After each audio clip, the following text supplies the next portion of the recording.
유대인들은 참 지혜가 많은 사람들입니다. 그분들이 남겨놓은 글들을 잘 생각하고 묵상하면 우리 인생을 살아가는데 진짜 도움이 되는 이야기들이 많습니다. 유대인의 교훈 중에 3가지 이야기가 있는데 저는 그 이야기 보면서 이렇게 곱씹을 때마다 이거 정말 너무 옳은 얘기다, 그런 생각이 정말 들었습니다. 첫 번째로, 세상에서 가장 지혜로운 사람이 어떤 사람인가? 가장 지혜로운 사람은 어떤 사람일 것 같습니까? 이렇게 말합니다. 자기 분수를 아는 사람, 그 사람이 가장 지혜로운 사람이래요. 생각해 볼수록 기가 막힌 그런 얘기입니다. 두 번째로, 세상에서 가장 행복한 사람 어떤 사람인가? 어떤 사람이 제일 행복할 것 같습니까? 자기가 현재 가지고 있는 거, 그거를 소중히 여길 줄 아는 사람. 이것도 기가 막힌 통찰력입니다.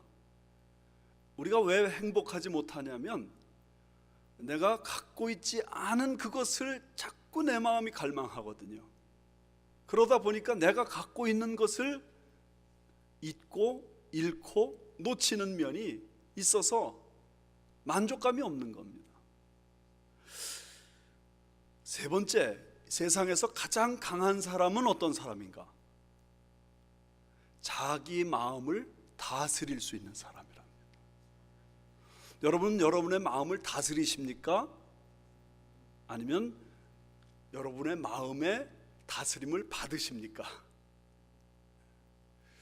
가장 강한 사람은 자기 마음을 다스리는 사람이래요.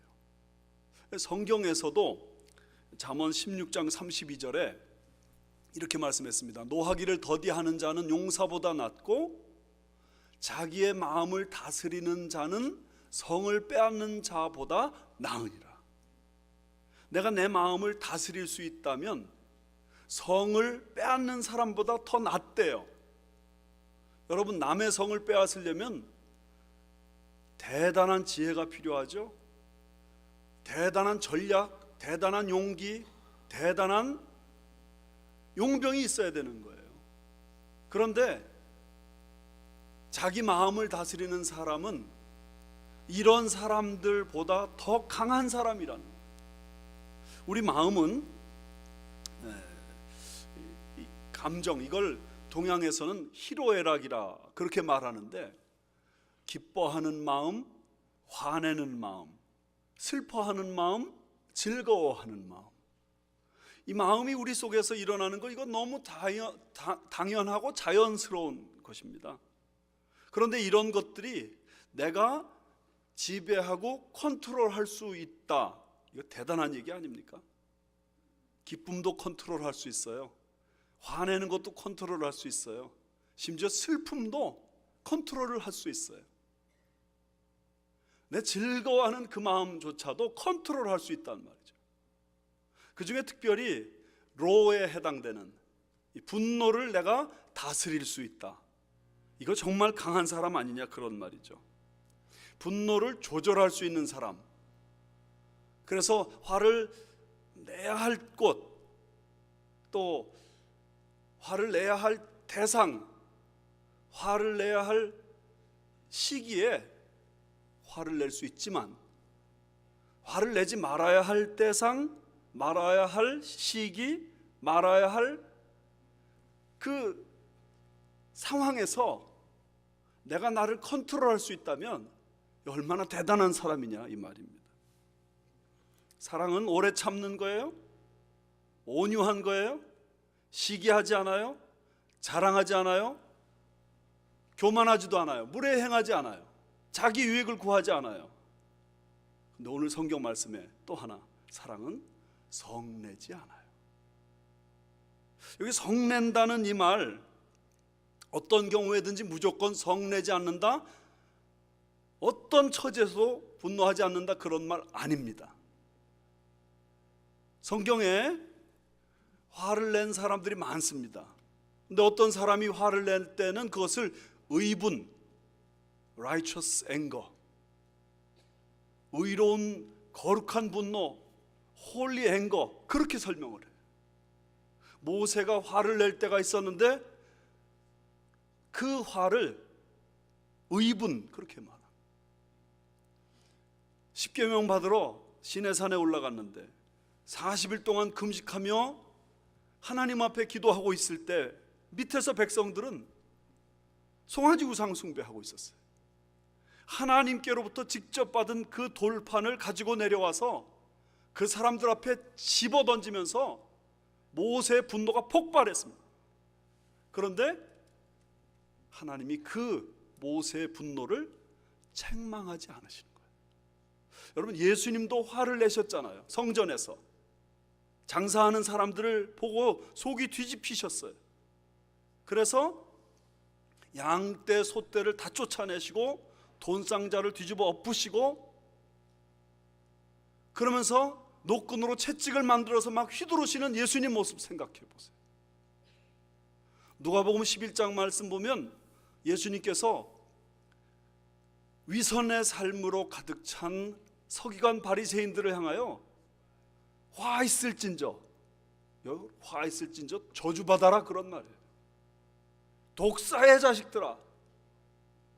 여러분, 어떻게 예수님이 온유하신 분이신데, 겸손하신 분이신데 이렇게 하실까? 그런 생각 안 드세요?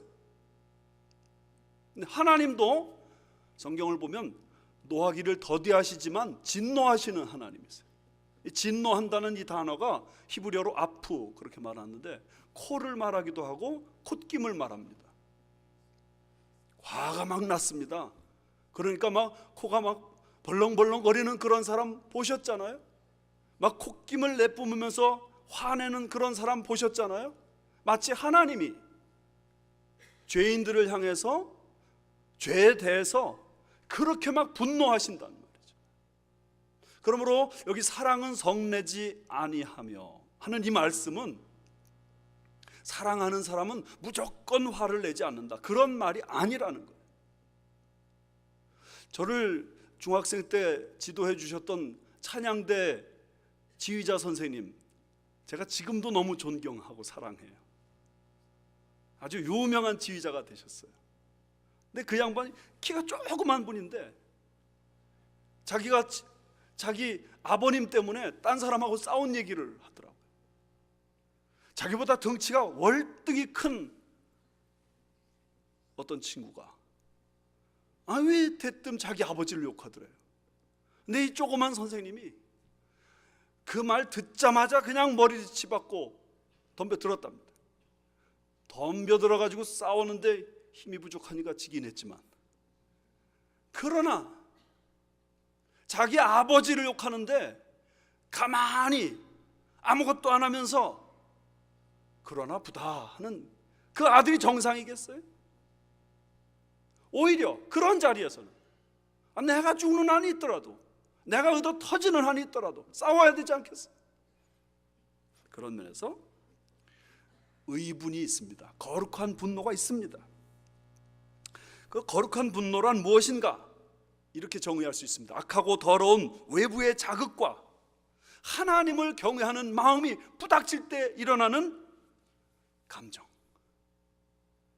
세상이 악하고 더러운, 그래서 하나님 경외하는 마음으로 충만한 사람에게 꽝 부닥칠 때 그때 참아서 안 되죠. 우리 예수 믿는 하나님의 백성들은 이런 거룩한 분노가 우리 마음속에 있을 수 있어야 된다고 믿습니다. 내 이름이 욕먹는 것이면 견뎌야죠. 내가 수치를 당하는 것이라면 무슨 일이라도 참아야 되죠. 그러나 내가 날마다 찬양하고 날마다 섬기는 우리 하나님 아버지께서, 주 예수 그리스도께서 욕먹는 일이 있다면 참는 사람이 문제죠. 자, 그렇다면 성낸다는 게 뭔가? 이렇게 정의할 수 있습니다. 외부의 자극이 사람의 내면에 있는 부패한 본성과 부닥치면서 일어나는 폭발. 외부의 자극이 있어요. 그런데 내 마음속에 부패한 본성이 있어요. 그걸 자극해요. 그러니까 꽝 터지는 거예요. 사실 저 여러분 모두의 마음속에 폭탄 같은 게 다 있어요. 이 뇌관을 딱 건드리기만 하면 뻥 터지는 그런 폭탄 같은 게 우리 마음속에 있단 말이에요. 이 부패한 본성이에요. 이렇게 비유를 하면 어떨지 모르겠어요. 시궁창이 평상시에 가만 안 놔두면 그래도 윗물은 다 맑아요. 깨끗해 보이죠? 그런 나무 하나 집어넣어서 휘휘 저으면 그 밑에 온갖 더러운 오물, 쓰레기 다 기어 올라온단 말이에요. 우리 마음이 좀 그런 면이 있는 거예요. 이런 것을 성낸다, 성낸다, 그렇게 말할 수 있습니다. 그렇다면 왜 사람들이 이렇게 성내는가? 왜 분노하는가? 안 좋은 것인데.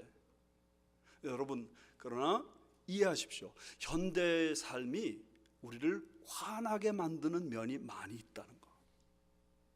우리는 누구나 다 마치 싸우려고 준비 태세를 갖춘 군인 같아요. 날 건드리기만 해봐라. 가만 내버려두나. 머리를 박든지 아니면 확 가서 깨물든지 주먹을 날리든지 말펀치를 날리든지 우린 그런 태세가 돼 있다. 왜 그렇게 됐을까? 어떤 사람은 우리 먹는 거 때문에 그런 면이 있다요. 먹는 거, 뭘 드십니까? 패스트푸드 드시죠? 패스트라는 그 말 자체가 문제가 있어요. 빨리. 그러니까 반응도 빨라요. 울컥 벌컥 그렇게 반응한단 말이죠. 우리가 먹는 음식들이 화난 음식을 먹는데, 화가 난 음식, 특별히 닭고기 한번 생각해 보세요. 어떤 사람이 그런 말 했어요. 닭은 이 흙에 이렇게 돌아다니면서 그 흙을 쪼아 먹고 그러면서 커야지 정상적이잖아요. 그런데 이 닭을 살찌게 하기 위해서 좁은 닭장에다 닭을 가둬놓습니다. 걷지도 못하게 만들고 뛰지도 못하게 만듭니다. 뛰면 에너지 나가서 이게 말라지니까 뛰지 못하고 걷지 못하게, 그리고 흙 속에 돌아가면서 파먹지 못하게 만듭니다. 그러니까 가만히 있는 그 닭, 묶여있는 그 닭이 속에서 막 스트레스가 막 생기는 거예요. 성이 나는 거예요. 화가 나는 거예요. 이 닭에게 알을 많이 낳게 하기 위해서 낮밤을 전열등으로 조절을 해줍니다. 자고 싶어도 잘 수가 없습니다. 알 낳는 기기가 돼버렸습니다. 그래서 이 닭이 화가 너무 나가지고 자기 양 옆에 있는 닭들을 막 쪼고 공격합니다. 그랬더니 농장 주인은 그 닭의 부리를 또 잘라버립니다. 그러니까 스트레스 풀 길이 없어요. 그래서 이 화가 난 닭이 우리 몸속에 들어오니까 우리가 화난 음식을 먹고, 그래서 우리도 걸핏하면 벌컥벌컥 마치 닭처럼 꼬꼬대 우리가 먹는 달걀도 그렇다는 거예요. 달걀도 행복한 음식을 먹으면 우리 삶이 행복해질 텐데.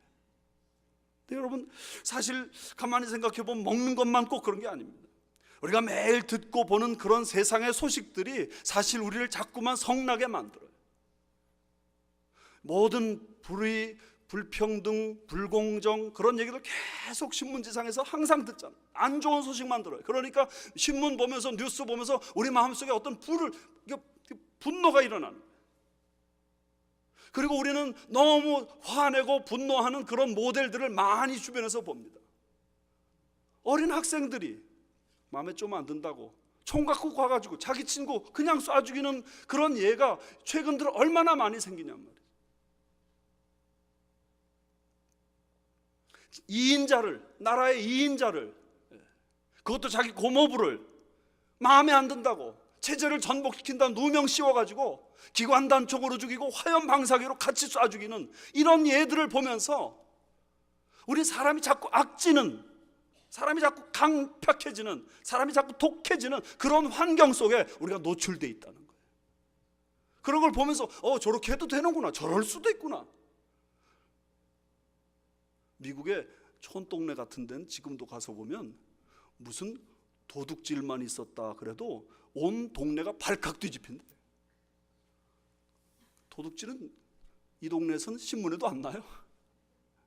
누구 하나 죽었다고 눈도 깜짝 안 해요. 그런 환경 속에 우리가 있다 보니까 벌컥벌컥 화내는 거를 우리는 쉽게 생각합니다. 아무 데서나 소리 질러요. 누구나 뭐 고하가 없어요. 이런 마음. 부모님에게 함부로 화를 내. 아이들에게도 함부로 소리를 질러. 교회 와서도 뭐 아무에게나 대놓고 소리 지르고 싸우고 다투는 오늘의 이 현실. 이게 정말 심각한데 기억하셔야 됩니다. 참 사랑은 성내지 않습니다. 한번 이 문제를 가만히 돌아보세요. 야고보서 1장 19절 20절 말씀 한번 같이 읽어볼까요? 내 사랑하는 형제들아 너희가 알지니 사람마다 듣기는 속히 하고 말하기는 더디하며 성내기도 더디하라. 사람이 성내는 것이 하나님의 의를 이루지 못함이라. 듣는 거 빨리 들어야 돼. 상대방이 뭘 말하는지 이해를 잘 해야 돼. 그러나 말하는 거 한 스텝만 늦추면 됩니다. 화내는 것도 한 스텝 늦추면 됩니다. 왜냐하면 우리가 화를 내는 게 하나님의 영광을 나타내지 못한다고 말씀하고 있거든요. 어떤 사람은 성질 부리고는 자기는 또 뒤끝이 없대. 이런 사람들 나쁜 사람들이에요. 남의 가슴에 못 박아놓고서는 난 뒤끝이 없어. 그러고선 발 뻗고 편히 잔다고요. 못 박힌 사람은 아파서 피를 철철 흘리고 있는데. 그렇다고 뒤끝 있자고 얘기하는 건 아닙니다. 아무튼 여러분, 화를 내는 거, 성을 내는 거 하나님의 의를 이루지 못하는 것임을 여러분 믿으셔야 됩니다. 성을 내는 것은 이렇게 다른 사람들에게도 고통을 안기지만 사실은 자기 자신에게 먼저 고통을 안긴다는 사실을 잊어서는 안 됩니다. 존 헌터라는 사람이 18세기에 아주 세계적인 생리학자 바이올리스트였답니다. 그런데 이 사람이 이런 연구를 했어요. 분노나 질투, 독선의 감정을 품으면 심장의 혈관을 압박해서 심장병이 생긴다는 거예요. 이 학설을 이제 학계에다가 발표를 하고 학회를 열어가지고 자기 논문을 가지고 쭉 발표를 했는데 다른 학자가 반박을 하는 겁니다. 그럴 리가 있냐고. 아무리 감정이 그렇다고 해서 사람이 심장병까지 오겠느냐고. 그랬더니 존 헌터라는 사람이 그 말을 듣다 못해서 그 자리에서 벌떡 일어나가지고 세상에 그게 무슨 소리입니까? 하고 소리를 지르는 순간 심장마비가 와서 그 시간에 돌아가셨답니다. 성내지 마세요. 내가 다쳐요. 자기가 죽어요. 자, 그렇다면 우리 이 분노를 어떻게 다뤄야 할 것인가? 첫 번째로 제가 말씀드릴 것은 먼저 화를 꼭 내야 하고 이미 냈다면 어떻게 할 것인가? 첫 번째, 해가 지기 전에 풀라. 해가 지기 전에 풀라. 빨리 풀라는 겁니다. 에베소서 4장 26절 27절 같이 읽겠습니다. 시작. 분을 내어도 죄를 짓지 말며 해가 지도록 분을 품지 말고 마귀에게 틈을 주지 말라. 분을 내는 것이 있고 그 분으로 인해서 죄를 짓는 단계가 있다는 것입니다. 여러분 기억하세요. 분을 낼 수 있다는 겁니다. 그런데 그 분을 내는 것 자체를 가지고 죄라고 말하지 않는다는 겁니다. 언제부터 죄냐? 그걸 내 마음속에 품고 있는 그 순간부터. 그 마음속에 묵상하면서 그걸 내 생각에 꽉 사로잡고 있는 그 순간부터 죄가 된다는 거예요. 루터가 그랬다고 하잖아요. 새가 머리 위로 지나가는 건 막을 수 없지만 머리 위에 둥지를 틀지 못하게 할 수는 있다. 우리가 화를 낼 수도 있어요. 그렇죠. 우리 연약하니까. 그러나 그 화난 마음을 내가 꽉 붙잡고 저녁을 보내고 꽉 붙잡고 밤을 지나고 그러면서 이게 미움의 감정이 치솟을 때 죄가 된다는 겁니다. 어떻게 해야 되느냐? 그날 화는 그날 풀어야 된다. 가급적 빨리 풀어야 된다. 중세 수도원에서 저녁 기도 시간은 그런 의미에서 화를 털어버리는 시간이었답니다. 그래서 하루 동안 살면서 말로써 행동으로써 잘못한 것이 있을 때 형제에게 사죄합니다. 내가 잘못했으니 나를 용서하시오. 그럴 때 그 말을 듣는 상대방은 또한 예수 그리스도의 이름으로 형제를 용서해 줍니다. 그 용서를 선포합니다. 그러므로 그들이 그날 밤에 편안한 단잠을 이루고 또 새날을 출발합니다. 여러분 이러실 수 있습니까? 상대방이 정말 잘못한 것이라 할지라도 해가 지기 전에 아멘, 내가 순종하겠습니다, 내가 버리겠습니다, 이렇게 결단하고 나갈 수 있냔 말이에요. 부끄러운 얘기니까 제 얘기를 좀 하죠. 결혼하고 초창기에 저하고 제 아내는 좀 많이 다퉜습니다. 그런데 다투는 자체가 문제가 아니라 다툰 다음에는 꼭 힘겨루기에 들어갔습니다. 세기의 자존심 대결. 그래서 저쪽이 먼저 사과하면 내가 받아들일 용이 있지만 내가 먼저 사과할 수는 없다. 그런데 사실은 제가 결혼 전에 제 친구들이 다 전도사들이었어요. 근데 그 전도사들이 제가 결혼하려고 그러니까 저에게 가르쳐 주기를, 마누라는 처음에 잘 잡아야 돼, 이걸 가르쳐 줬어요. 근데 제가 지금 생각해 보니까 우리 집사람도 분명히 여자 친구들한테 그 말을 들은 것 같아. 남편은 초반에 잡아라. 그래가지고 이게 이 남편과 아내가 심히 전도사하고 사모가 이 갈등이 해소되지 않는 거예요. 하루도 좋아요, 이틀도 좋아요. 그러면서 내가 조금만 더 참으면 저쪽이 사과하고 들어오겠지. 근데 저쪽도 그렇게 생각하고 있으니까 문제가 해결이 안 되는 거예요. 근데 그럴 때 지금 생각해 보니 얼마나 어리석은지.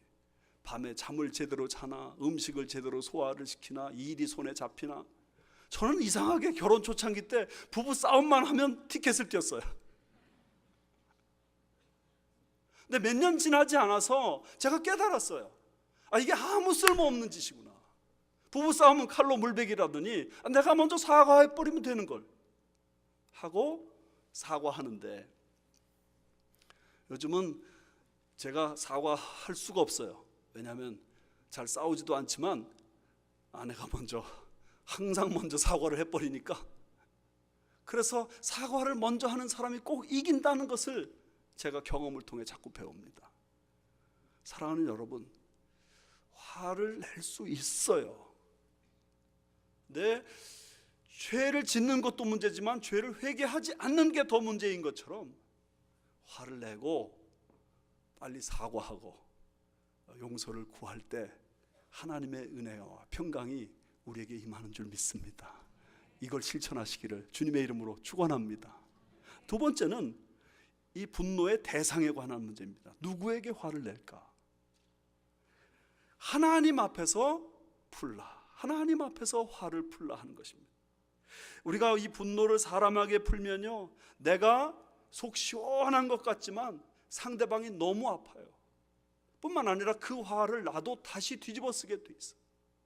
영화 미션 다들 보셨죠? 그 영화에 보면 이제 군부 독재 앞에서 신부들이 두 패로 이렇게 나누어져요. 그래서 군인들이 막 독재하고 인민들을 막 억압하니까 한쪽 신부들은 우리도 총을 들고 저들과 싸우자, 이렇게 싸운단 말이에요. 그런데 다른 쪽 신부가 이렇게 말합니다. 아무리 그래도 그렇지 우리가 어떻게 총을 드냐, 우리가 신부인데. 이 두 가치가 서로 막 싸워서 막 힘들게 이 영화가 진행되는 가운데 이 총을 들면 안 된다는 신부가 이렇게 말해요. 우리가 인권을 지키겠다고 총을 들면 또 다른 인권이 우리가 든 그 총 앞에서 죽어나간다. 시편 37편 1절 8절도 그렇게 말씀하고 있어요. 보세요. 악을 행하는 자들 때문에 불평하지 말며 불의를 행하는 자들을 시기하지 말지어다. 분을 그치고 노를 버리며 불평하지 말라. 오히려 악을 만들 뿐이라. 내가 나에게 불의를 행하는 사람에게 불평하고 분노를 터뜨리면 또 다른 악이 발생한다는 거예요. 그런 의미에서 예수 믿는 하나님의 자녀들은 우리의 분노를 어디에 풀어야 되느냐? 하나님 앞에 풀어야 됩니다. 이런 예가 구약 성경에 아주 많이 나오는데, 구약 성경 시편에 보면 저주시라는 게 있습니다. 그 저주시의 내용을 보면 참 끔찍한 것들이 많은데, 그러나 구약의 성도들은 사람에게 그의 분노를 풀지 않고 하나님에게 풀었다는 사실이 중요합니다. 시편 109편 9절 10절 같이 읽어볼까요? 시작. 그의 자녀는 고아가 되고 그의 아내는 과부가 되며 그의 자녀들은 유리하며 구걸하고 그들의 황폐한 집을 떠나 빌어먹게 하소서. 너무 기가 막히죠. 이거 좀 너무한 거 아닙니까? 그러나 사실 우리가 어떤 사람에게 불의를 당할 때 우리 마음속에 일어나는 반응이 그렇다는 거예요. 저 왼수를 저거 어떻게 해야 되나? 그러면서 사람에게 풀지 않고 하나님 앞에 나가서 하소연하는 거예요. 우리 한국 기독교가 그런 면에서 여성들에게 참 좋은 역할을 했다고 생각됩니다. 예수 믿는 여성들이 사실은 남편으로부터 억압당하고 또 무시당하고 또 심지어 폭력을 당하고 생활고의 어려움 때문에 힘들 때마다 교회당 가가지고 밤을 지새면서 막 손뼉 치면서 하나님 앞에 부르짖어 기도합니다. 새벽마다 눈물로 하나님 앞에 호소하며 아뢰입니다. 그렇게 부르짖고 간구한 사람들마다 뒤돌아서 자기 가정에 와서는 환한 얼굴로 남편을 대하고 아이들을 대하고 가정을 보살펴서 가정이 행복해지는 것들을 우리가 경험하지 않습니까? 그런 면에서 여러분 로마서 12장 19절의 말씀을 믿어야 됩니다. 같이 읽어봅시다. 시작. 내 사랑하는 자들아 너희가 친히 원수를 갚지 말고 하나님의 진노하심에 맡기라. 기록되었을 때 원수 갚는 것이 내게 있으니 내가 갚으리라고 주께서 말씀하시니라. 원수 갚는 걸 하나님께 맡기라는 거예요. 그러므로 여러분 주변의 가족들이, 여러분 주변의 다른 사람들이 여러분 힘들게 할 때 그거 들고 교회당을 뛰어나오세요. 새벽에도 뛰어나오세요. 주일날 와서 무슨 기도하세요? 그런 아픈 가슴을 하나님 앞에 내려놓고 하나님 앞에 통곡하고 부르짖을 때 하나님이 내 마음을 치유해 주시고 원수 갚는 것을 하나님이 친히 관장하셔서 적절하게 조치해 주시는 것입니다. 이 은혜를 경험하지 않으면 우리는 자꾸만 사람들 앞에 쏟아놓게 되고 그러므로 인해서 관계가 깨지고 더 어려운 처지를 만나게 되는 것입니다. 마지막 세 번째입니다. 화내기 전에 한 가지 기억할 게 있습니다. 나를 괴롭히는 그 사람을 그리스도의 눈으로 바라보라 하는 것입니다. 그리스도의 눈으로 바라본다는 것은 나의 관점을 조정하는 것을 말합니다. 나에게 고통을 주는 저 사람을 내가 어떻게 바라볼까? 누가복음 15장 말씀 보면 두 사람의 시각이 나옵니다. 하나는 탕자 아버지의 시각. 그 아버지는 그 탕자가 재산을 다 잃어버린 것에 개념치 않습니다. 그 탕자가 돌아온 그 자체가 너무 고마운 것입니다. 그래서 그 좋은 옷을 입히고 좋은 신을 신기고 가락지를 끼워주고 송아지를 잡아서 잔치를 벌여줍니다. 돌아온 것만 자체예요. 그 자체로 너무 고마운 것. 또 하나의 시각이 있습니다. 탕자의 형의 시각. 이 형이 동생을 볼 때는 우리 집안 망하게 한 아주 인간 말종이란 말입니다. 그런데 아버지는 자기에게는 잔치 한 번도 베풀어 주지 아니하시고 이 탕자에게 큰 잔치를 베풀어 주니까 너무 화가 납니다. 그래서 누가복음 15장 28절에 그가 노하여 들어가고자 하지 아니하거늘. 죽었던 동생, 잃었던 동생이 다시 돌아왔는데 화를 내고 있는 겁니다. 여기 두 가지 이 시각 중에 여러분 어떤 시각을 갖고 계십니까? 아버지의 시각이십니까? 이 시각이 바로 그리스도의 눈으로 나를 괴롭히는 사람을 바라보는 것입니다. 나에게 오늘 고통을 주는 그 사람을 예수 그리스도의 눈으로 바라볼 때 그를 향해 긍휼의 마음, 사랑의 마음이 회복됩니다. 여기 누가복음 15장 31절 32절 말씀 한번 같이 읽어보세요. 시작. 아버지가 이르되 너는 항상 나와 함께 있으니 내 것이 다 내 것이로되 네 동생은 죽었다가 살아났으며 내가 잃었다가 얻었기로 우리가 즐거워하고 기뻐하는 것이 마땅하다 하니라. 이 동생은 죽었다가 다시 살아났고 잃었다가 다시 얻은 동생.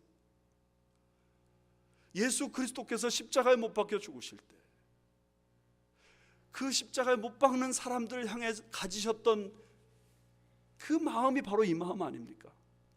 주님이 이렇게 말씀하십니다. 누가복음 23장 34절에 아버지여 저들을 사하여 주옵소서 자기들의 하는 것을 알지 못함이니이다. 우리가 그리스도의 그 눈을 다시 회복하기만 하면 누구든지 사랑하고 누구든지 품을 수 있습니다.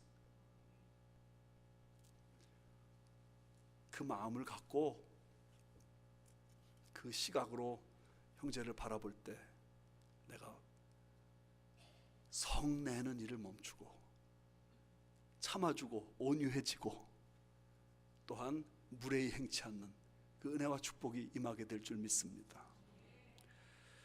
어떤 분이 장례식은 인생의 성적표와 같다 그런 말씀하셨습니다.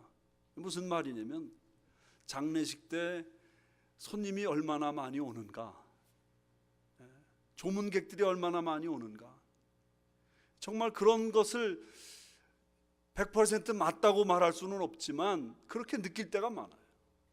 장례식에 가보면 어떤 장례식은 너무 썰렁하고 너무 아무도 없는 그런 경우 있죠. 어떤 장례식은 많은 사람들이 와서 같이 슬퍼하고 같이 안타까워합니다. 그럴 때 어떻게 인생을 살았나 그 문제를 생각하지 않을 수가 없다는 말이죠.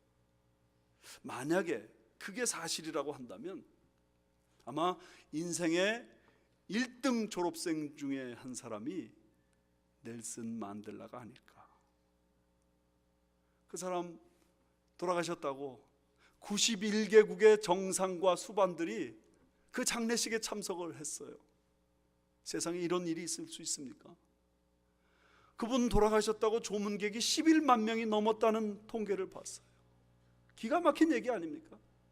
저는 넬슨 만델라에 관한 기사를 읽으면서 이 사람 참 모세와 같은 분이다 그런 생각이 들었습니다. 왜냐하면 젊었을 때 아파르트헤이트라고 하는 흑백 차별 정책에 대항해서 무장 게릴라 활동을 했습니다. 그래서 사람들에게 이 너무 위험천만한 테러리스트라고 낙인 찍혀서 감옥에 들어가게 된 것입니다. 모세가 그랬잖아요. 나이 40 됐을 때 애굽 사람을 쳐 죽이면서 자기가 이 민족을 구원해내겠다 했는데 그 결과 그는 미디안 광야로 쫓겨가 40년을 지내는 인생이 되고 말았어요. 근데 그 27년을 이 넬슨 만델라가 감옥 속에서 보낸 그 이야기가 저는 너무너무 중요하다고 생각해요. 미디안 광야에서 40년 지낸 모세가 지상에서 가장 온유한 사람이 된 것처럼 27년 동안 감옥에 있었던 넬슨 만델라는 그의 미소로 유명한 사람이 됐어요. 마디바라고 불러요. 가장 존경스러운 어른, 나라의 아버지, 마디바 그런 뜻이에요. 사람들이, 어린아이들이 넬슨 만델라를 향해서 마디바 마디바 그러면서 추정을 해요. 어떻게 그럴 수 있었을까? 기사를 자세히 읽어보니까 그 감리교회 교인이셨더라고요. 어떤 사람이 추록한 다음에 물었어요. 당신 참 이상하다고. 다른 사람은 5년만 감옥에 있어도 감옥에서 건강 다 잃어버리는데 27년 동안 있었으면서 어떻게 그렇게 건강을 하나도 잃지 않고 그렇게 건강하시냐고. 그때 만델라 이렇게 대답했다는 거예요. 저는요 감옥에 있으면서도 하나님께 늘 감사했어요. 하늘 보고 감사하고 땅 보고 감사하고 물 마시면서 감사하고 음식 먹으면서 감사하고 강제 노동하면서도 저는 감사했어요. 늘 감사했더니 하나님이 이렇게 건강하게 해주셨어요. 그러니까 여러분, 넬슨 만델라가 감옥에 27년 동안 있으면서 자기를 괴롭히고 자기를 이 감옥 속에 들어가게 한 사람을 향하여 이를 갈면서 복수의 칼날을 갈면서 괴로움과 고통 속에서 지낸 게 아니에요. 오히려 그 감옥 속에서 하나님께 감사하면서 어떻게든지 하나님께서 새로운 돌파구를 그에게 주시기를 사모하면서 기다렸던 27년이라고. 1990년 2월 11일 날 감옥 문을 나서게 되는데 그때 그가 한 결심이 글로 남아 있습니다. 감옥 문을 나서면서 그가 이렇게 결심을 했대요. 자유로 이어질 문을 향해 걸어가면서 나는 알았다.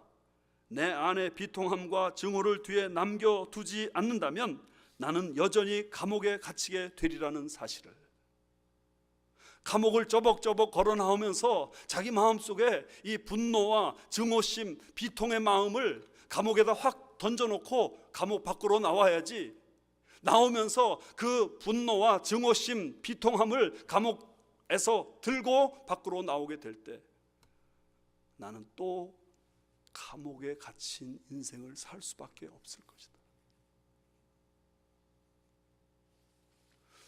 여러분, 27년 동안 그가 얼마나 고통을 당했을까 생각해 보세요. 그런 가운데서도 27년의 그 모든 고통, 그 모든 증오심, 그 모든 비통함을 감옥 안에 던져놓고 나왔다는 거예요. 그가 그렇게 실제로 그 삶을 증명해 보였어요. TRC라는 걸 만들었잖아요. Truth and Reconciliation Commission, 진실화해위원회. 그래서 그가 대통령이 된 다음에 과거에 흑인들 차별한 그 모든 일에 대해서 진실을 고백하기만 하면 모두 다 용서를 해버렸어요. 심지어 자기를 감옥에 들어가게 만든 사람, 정보 책임자, 그리고 자기에게 종신형을 구형한 검사, 그들을 초청해가지고 극진히 대접했다고 하는 기록이 남아있어요. 여러분, 우리가 화낼 수 있죠. 화낼 권리도 있죠. 그러나 나를 위해서는 화내지 않겠다. 하나님을 위해서라면 내가 화낼 수도 있지만 나를 위해서는 화내지 않겠다 하고 결단하고 나갈 때 하나님께서 저와 여러분의 삶을 축복하실 줄 믿습니다. 먼저 시각을 바꾸세요. 그리스도께서 그 사람을 어떻게 바라볼까? 시각을 바꾸세요. 뿐만 아닙니다. 여러분, 화내고 싶을 때 하나님 앞에 쏟아 놓으세요. 그리고 화를 내야만 했다면, 또 냈다면 해질기 전에 푸세요. 주님께서 우리에게 그걸 원하시고 그런 삶을 순종할 때 우리를 축복해 주시고 가정을, 교회를, 우리 공동체를 새롭게 하실 줄 믿습니다. 이 은혜가 저와 여러분에게 모두 충만하시기를 주님의 이름으로 축원합니다.